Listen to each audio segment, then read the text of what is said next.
Hi friends, ഇത് വയനാട്ടിലെ കമ്പളക്കാട് ടൗണിൽ നിന്നും ഏകദേശം 2 കിലോമീറ്റർ അടുത്തായിട്ട് അതിമനോഹരമായ 1 ഏക്കർ കരസ്ഥലം വിൽപ്പനക്കുണ്ട്. ഈ കാണുന്ന സ്ഥലം തന്നെയാണ്. നല്ല നിരപ്പായ കരഭൂമിയാണ്. റോഡ്, കറണ്ട്, വെള്ളം എല്ലാ സൗകര്യവും മിക്സ്ഡ് ഏരിയയാണ്. അതുപോലെ സ്കൂള്, മദ്രസ, പള്ളിയിലേക്ക് പോകാൻ വെറും 500 മീറ്റർ ദൂരം മാത്രമേ ഉള്ളൂ.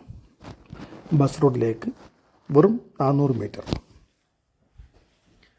അതുപോലെ ഈ സ്ഥലം പ്ലോട്ടുകളായിട്ട് കൊടുക്കും. 10 സെൻറ്റ്, 5 സെൻറ്റ്, 15 സെൻറ്റ്, 20 സെൻറ്റ് അങ്ങനെയൊക്കെ പ്ലോട്ടുകളായിട്ട് കൊടുക്കുന്നതാണ്. ഇതിന് സെൻറ്റിന് ചോദിക്കുന്നത് ടോട്ടൽ വില സെൻറ്റിന് 75,000 രൂപ മാത്രം. പ്ലോട്ടായിട്ട് കൊടുത്താലും 75,000 രൂപ തന്നെയാണ്. ഈ സ്ഥലം നിങ്ങൾക്ക് ആർക്കെങ്കിലും താല്പര്യമുണ്ടെങ്കിൽ ഉടനെ 9074 70 8107 എന്ന നമ്പറിൽ വിളിക്കേണ്ടതാണ്. Okay, thank you.